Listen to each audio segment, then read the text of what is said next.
ಬಹಳ ಬಹು ವರ್ಷಗಳ ಕಾಲದ ಹೋರಾಟ ಇದು. ಒಳ ಮೀಸಲಾತಿ ಕುರಿತಂತೆ ಇವತ್ತು ಬಹು ವರ್ಷಗಳ ಕಾಲದ ಹೋರಾಟಕ್ಕೆ ಇವತ್ತೊಂದು ರಾಜ್ಯ ಸರ್ಕಾರ ಒಂದು ಅಂತ್ಯವನ್ನು ಕೂಡ ಹಾಡಿದೆ. ವಿಶೇಷವಾಗಿ ಇವತ್ತು ಒಳ ಮೀಸಲಾತಿ ಅಡಿಯಲ್ಲಿ ಇವತ್ತು 101 ಜಾತಿಗಳು ಕೂಡ ಬರ್ತವೆ. ಮುಂದೆ ಏನು ಯಾವ ರೀತಿಯಾಗಿ ಹಂಚಿಕೆ ಆಗುತ್ತೆ, ಯಾವ ರೀತಿಯಾಗಿ ಇದಾಗುತ್ತೆ, ಅದರಿಂದ ಸಾಧಕ ಬಾಧಕಗಳು ಏನು ಅನ್ನೋ ಬಗ್ಗೆ ಸ್ವತಃ ಇವತ್ತು ಮಾಜಿ ಶಾಸಕರಾಗಿರ್ತಕ್ಕಂಥ ಸುಮಾರು 15 ವರ್ಷಗಳ ಕಾಲ ಶಾಸಕರಾಗಿ ಅನುಭವ ಹೊಂದಿರತಕ್ಕಂಥ ಮೂಡಿಗೆರೆ ಕ್ಷೇತ್ರದ MP ಕುಮಾರಸ್ವಾಮಿ ಅವರು ನಮ್ಮ ಜೊತೆ ಇದ್ದಾರೆ. ಬನ್ನಿ ಅವ್ರ ಜೊತೆ ಮಾತಾಡ್ತೀವಿ. ಒಳ ಮೀಸಲಾತಿ ರಾಜ್ಯ ಸರ್ಕಾರ ಒಳ ಮೀಸಲಾತಿ ಇದು SC ಒಳಗೆ ಶುಲ್ಕ ಕಾಸ್ಟ್ ಅಂತ ಏನಿದೆ, ಪರಿಶಿಷ್ಟ ಜಾತಿ ಅಂತ ಏನಿದೆ, ಅದರಲ್ಲಿ 101 ಜಾತಿ ಇದೆ. ಅಲ್ಲಿ ಏನಾಯಿತು, ಅರಸು ಕಾಲದಿಂದ ಇಲ್ಲಿ ಬೇರೆ ಬೇರೆ ವರ್ಗ ಜಾತಿಯ ಪರಿಗಣಿಸಿದರು. ಇಲ್ಲಿ ಇರೋರು ಆಂಧ್ರದಾಗ ಅದೇ ಜನಾಂಗ, ಇಲ್ಲಿ SC ಅಲ್ಲ. ಇಲ್ಲಿ SC, ಅಲ್ಲಿ SC ಅಲ್ಲ. ಅದೊಂದು ಸಮಸ್ಯೆ ಇತ್ತು. ಆದರೆ ಆ ವಿಚಾರದಲ್ಲಿ ಸಣ್ಣದಾಗಿ ಯಾರು ಯೋಚನೆ ಮಾಡಲಿಲ್ಲ. ಆಯಿತು, ಅವರು ಕೂಡ SC ಅಂತ ಎಲ್ಲರೂ ಒಪ್ಕೊಂಡ್ರು, ಸರ್ಕಾರ ಎಲ್ಲರೂ ಒಪ್ಕೊಂಡ್ರು. ಈಗ ಏನಾಗಿದೆ ಅಂದರೆ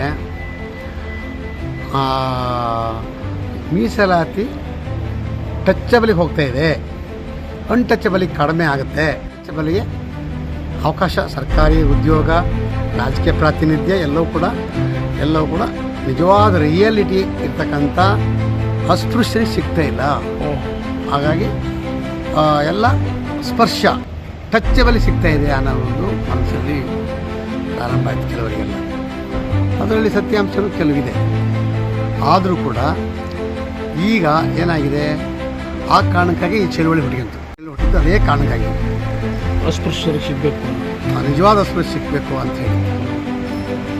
ನಿಜವಾದ ಈಗ ಹೇಳಬೇಕಂದ್ರೆ BJP ಸರ್ಕಾರದಲ್ಲಿ ನಿಜವಾದ ಅಸ್ಪೃಶ್ಯರಿಗೆ, ವಲಯರಿಗೆ ಮಂತ್ರಿನೇ ಮಾಡಲಿಲ್ಲ.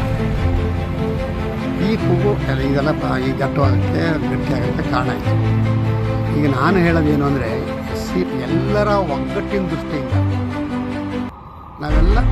ನಾವೇ ನಿಂತು ಎಲ್ಲರಿಗೂ ನ್ಯಾಯ ಕೊಡಿಸ್ಬೇಕು. 101 ಜಾತಿಗೂ ನ್ಯಾಯ ಕೊಡಿಸ್ಬೇಕು. ಅಸ್ಪೃಶ್ಯರು ಮತ್ತು ಅಲ್ಲವರು ಎಲ್ಲರೂ ಸೇರಿ ಎಲ್ಲ ಆ 101 ಜಾತಿಗೂ ಜನಾಂಗಕ್ಕೂ ನ್ಯಾಯ ಕೊಡಿಸ್ಬೇಕು. ಈಗ ಒಂದು ಕೂಗಬೀದಿ ಅವ್ರು ಹೇಳಿ ಅಲ್ಲೇನಿರಲ್ಲ, ಅವರು ಪ್ರಬಲ ಜನಾಂಗಗಳಿದ್ದಾರೆ. ಎಲ್ಲರ ಬಗ್ಗೆನೂ ಯೋಚನೆ ಮಾಡಬೇಕು. ನಾವು ಜಾಸ್ತಿ ನಮ್ಮ ಕಡೆ ಅನ್ನೋದು ಬಿಟ್ಟು ಎಲ್ಲರೂ ನಾವು 101 ಜಾತಿ ನಾವು ಒಟ್ಟಾಗಿರಬೇಕು. ಜನಸಂಖ್ಯೆಗೆ ಅನುಗುಣವಾದ ಮೀಸಲಾತಿ ಕೊಡಿ ಅಂತ ನಾವೇ ಕೇಳಬೇಕು. ಈ ಅಲೆಮಾರಿಗಳು ಸಪ್ರೇಟ್ ಹೋಗಿ ನಾವೇ ಯೋಚನೆ ಮಾಡಬೇಕು. ಈ ಎಡಗೈ ಬಲಗೈ ಇದ್ದಾರಲ್ಲ, ಲೆಫ್ಟ್ ರೈಟ್ ಅಂತಾರಲ್ಲ, ಅವರೇ ಯೋಚನೆ ಮಾಡಬೇಕು. ನಾವು ಜಾಸ್ತಿ ನಮ್ಮ ಕೊಡಿ ಅಂದರೆ ಧ್ವನಿಯಿಂದಲೇ ಧ್ವನಿ ಕೊಡುವಂಥ SC ಒಳಗೆ ನಾವು ಮಾಡಬೇಕು. ಇದು ನನ್ನ ವಾದ. ಎಲ್ಲ ತುಳಿತಕ್ಕೊಳಗಾಗ ಈಗ ಅಲೆಮಾರಿ ಅಂದರೆ ಅಲೆಮಾರಿನೇ ಆಗಿದೆ, ನೆಲೆನೇ ಇಲ್ಲ.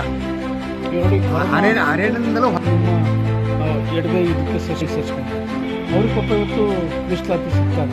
ಆದರೆ ಅದಕ್ಕಿಂತ ಕೀಳಾದ ಅಲೆಮಾರಿಗಳು ಯಾಕೆ ಅವರಿಗೆ SC ಪರವಾಗಿ ಧ್ವನಿ ಎತ್ತಂತ ಇವ್ರು ಇದ್ದಾರಲ್ಲ, ಇವರು ಅವರಿಗೂ ಕೊಡಿಸ್ಬೇಕು. ಇದು ಸಾಮಾಜಿಕ ನ್ಯಾಯ. ಸಾಮಾಜಿಕ ನ್ಯಾಯ ಧ್ವನಿ ಎತ್ತರು ಇವ್ರ ಬಗ್ಗೆನೂ ಕೂಡ ಯೋಚನೆ ಮಾಡಬೇಕಂತ ನನ್ನ ವಾದ.